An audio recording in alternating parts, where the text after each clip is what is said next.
अपने छोटी सी इन्वेस्टमेंट को बहुत बड़ा बनाना चाहते हो, 5x 10x रिटर्न कमाना चाहते हो स्टॉक मार्केट में, और ये पॉसिबल है पेनी स्टॉक्स के साथ। लेकिन ध्यान रखना पेनी स्टॉक्स एक ट्रैप भी हो सकता है, इसलिए आने वाले 3 से 4 मिनट का वीडियो बहुत इंपॉर्टेंट होगा आपके लिए। हेलो एवरीवन, मेरा नाम है राहुल जादव, चार्टर्ड अकाउंटेंट और सर्टिफाइड रिसर्च एनालिस्ट। वेलकम। सबसे पहले समझते हैं पेनी स्टॉक्स होते क्या है। ये ऐसे स्टॉक्स होते हैं जिनकी जो प्राइसिंग होती है वो 50 रुपीज से कम होती है, और ऐसी कंपनीज के जो मार्केट कैप होता है वो होता है 1000 करोड़ से कम। इसका मतलब छोटी कंपनीज और उनके स्टॉक मार्केट में प्राइजेस भी 50 रुपीज से कम। मैं 4 स्टेप्स में आपको पेनी स्टॉक्स कैसे ढूंढते हैं, उनमें इन्वेस्टमेंट कैसे की जाती है, fundamental technical analysis in detail में बताऊंगा, और बोनस टिप भी दूंगा कि कौन से सेक्टर के पेनी स्टॉक्स बहुत अच्छे परफॉर्म कर सकते हैं। स्टेप 1, आपको स्क्रीनर या ट्रेंडलाइन की वेबसाइट पे जाना है, और स्क्रीनर और ट्रेंडलाइन की वेबसाइट पे आपको फाइंड करना है stock price below 50, market cap below 1000 crore, और एक बोनस के लिए वॉल्यूम हमेशा उसका 1 लाख से ज्यादा होना चाहिए ऑन डेली बेसिस। इससे क्या होगा, हमें लिक्विडिटी का इशू नहीं आएगा। बायर और सेलर डेली बेसिस पे अगर उस पेनी स्टॉक्स में रहेंगे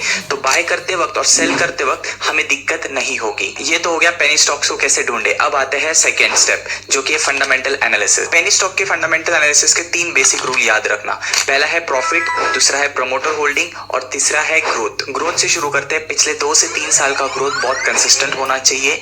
कंपनी की प्रमोटर होल्डिंग मिनिमम 60% तो होनी ही चाहिए। कंपनी का ईपीएस पॉजिटिव होना चाहिए, और कंपनी का डेट टू इक्विटी रेशियो 1 से कम ही होना चाहिए। तो ये है फंडामेंटल एनालिसिस के पैरामीटर फॉर पेनी स्टॉक। अब टेक्निकल एनालिसिस चार्ट्स पे बहुत ही सिंपल है। आपको बस देखना है कि 50 और 200 मूविंग एवरेज के ऊपर स्टॉक्स हो।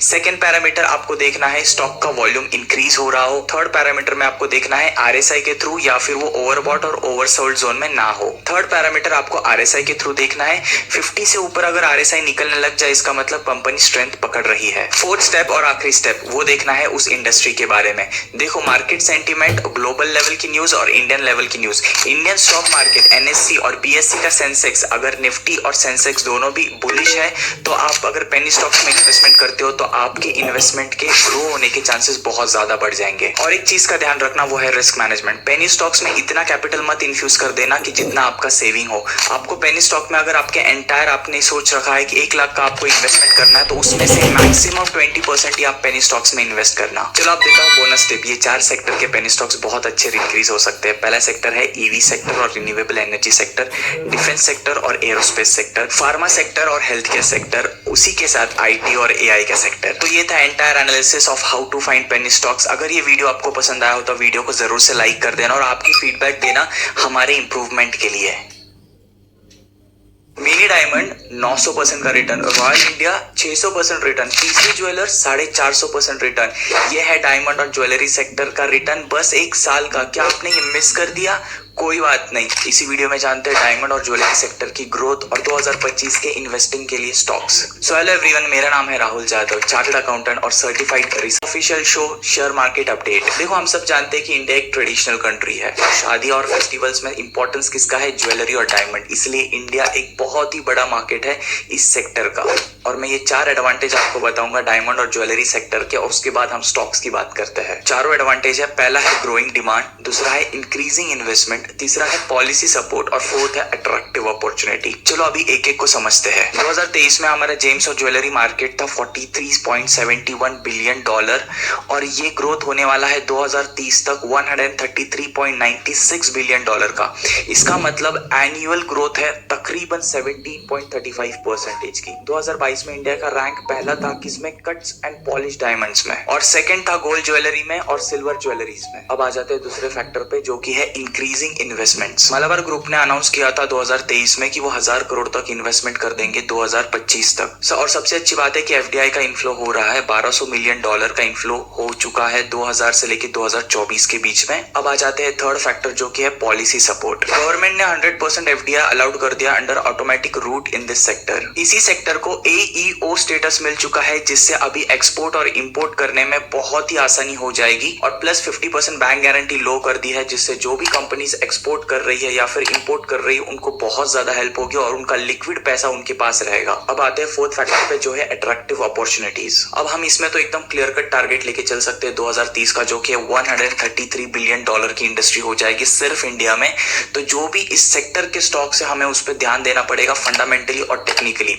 तो इसी सेक्टर के टॉप 5 स्टॉक्स है जिसमें हमने फंडामेंटली और टेक्निकली बहुत अच्छे से रिसर्च किया है। देखो ये जो स्टॉक्स है ये टॉप परफॉर्मर है इस सेक्टर के based on it's sustainability and profit. पहला स्टॉक है टाइटन, दूसरा स्टॉक है कल्याण ज्वेलर इंडिया, थर्ड स्टॉक है मोतीसन ज्वेलर, बस 28 रुपए का स्टॉक है और इसका पिछले 5 साल का जो अर्निंग है वो है 56.2% से ये ग्रो होते जा रहा है और कंपनी ने अपना कर्जा भी कम कर लिया है। तो फोर्थ स्टॉक है सेनको गोल्ड लिमिटेड। याद रखना ये स्टॉक ने पिछले 5 साल का जो इसका CAGR या इसका मतलब जो इसका प्रॉफिट इंक्रीज हो रहा है वो 20% से हो रहा है। तो आने वाले टाइम में ये स्टॉक में बहुत अच्छी ग्रोथ है। और फिफ्थ स्टॉक जो मेरा फेवरेट है वो है राधिका ज्वेलटेक। 106 रुपए का स्टॉक है, लेकिन सबसे अच्छी बात है कि इसका जो अर्निंग है वो 48% से ग्रो हो रहा है पिछले 5 साल में। कंपनी क्वार्टर टू क्वार्टर बहुत ही अच्छा रिजल्ट दे रही है इन टर्म्स ऑफ प्रॉफिट। तो ये था entire analysis of diamond and jewellery sector with stocks analysis. आप इस वीडियो को लाइक और अपना फीडबैक दे सकते हो हमारे इंप्रूवमेंट के लिए।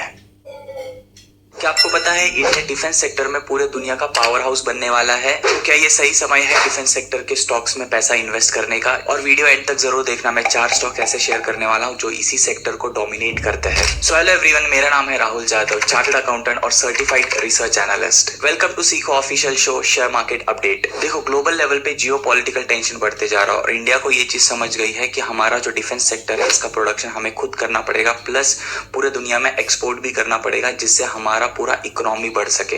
इसलिए अगर आप देखो पिछले 10 साल से कंटिन्यूसली बजट में डिफेंस सेक्टर को बहुत ज्यादा फंड एलोकेट किया जा रहा है। 2024 में 6 लाख करोड़ के आसपास फंड एलोकेट किया था सिर्फ डिफेंस सेक्टर को।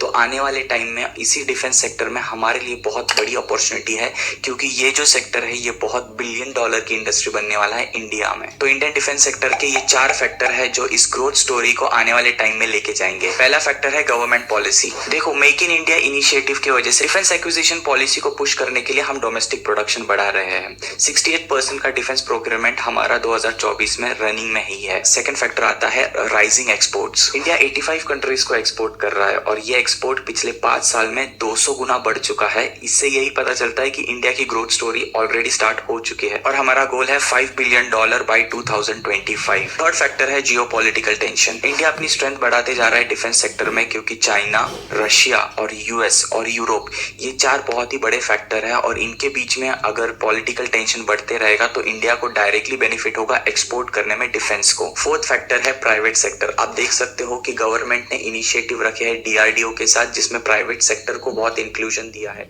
प्राइवेट सेक्टर को बताया है कि आप ये स्पेसिफिक डिफेंस के इक्विपमेंट रेडी रखो आने वाले समय के लिए, और उसी से ही हमारे पास एक अपॉर्चुनिटी मिल जाती है प्राइवेट सेक्टर में इन्वेस्ट करने के लिए। ये तो हो गए फैक्टर्स। अब ऐसे स्टॉक्स जो मोनोपोली क्रिएट करते हैं स्पेसिफिक डिफेंस सेक्टर्स में ही। पहला स्टॉक है HAL, हिंदुस्तान एरोनॉटिक्स लिमिटेड।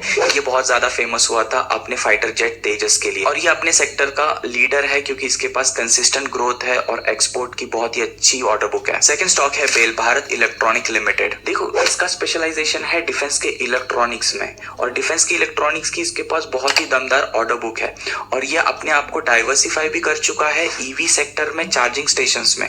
तो इलेक्ट्रॉनिक इंडस्ट्री में अगर हम देखें तो बेल बहुत ही दमदार स्टॉक है जो डिफेंस और EV को दोनों को प्रोडक्शन भेजता है। थर्ड स्टॉक है माझगांव डॉक शिपयार्ड। ये अलग ही सेक्टर में रूल करता है। ये कंपनी ने वॉरशिप और सबमरीन्स में बहुत ज्यादा काम किया है। हमारे डिफेंस को स्ट्रॉन्ग करने में माझगांव डॉक का बहुत बड़ा रोल है। तो आने वाले समय में इसकी ग्रोथ स्टोरी बहुत जबरदस्त है। फोर्थ स्टॉक है L&T, Larsen and Toubro. L&T बहुत ही डाइवर्सिफाइड कंपनी है और इसने अपना योगदान डिफेंस सेक्टर में भी दिया है। मिसाइल्स हो गया, आर्टिलरी सिस्टम हो गया, नेवल प्लेटफॉर्म्स हो गया, इसमें बहुत ज्यादा हेल्प की है L&T ने। तो आने वाले समय का गोल्डन स्टार है ये। हमने तो ये फैक्टर्स और स्टॉक्स देख लिए, थोड़ा सा रिस्क देख लेते हैं। रिस्क बस इतना ही है कि गवर्नमेंट की पॉलिसी, जो भी गवर्नमेंट अगर इंडिया को रूल कर रही है, अगर उसका फोकस डिफेंस सेक्टर में है तो आने वाले समय का ये गोल्डन सेक्टर बन जाएगा। तो ये सारे स्टॉक्स को और ये सेक्टर्स को बिल्कुल भी मिस मत करना। ये था entire analysis of defence sector और उसके स्टॉक्स का। वीडियो अच्छी लगी हो तो लाइक करना और अपना फीडबैक जरूर देना हमारे इंप्रूवमेंट के लिए। वीडियो पसंद आ रही है तो लाइक कर दे, चैनल पर नए हो तो सब्सक्राइब कर लेना। चलिए आज के लिए इतना ही, तब तक जय हिंद।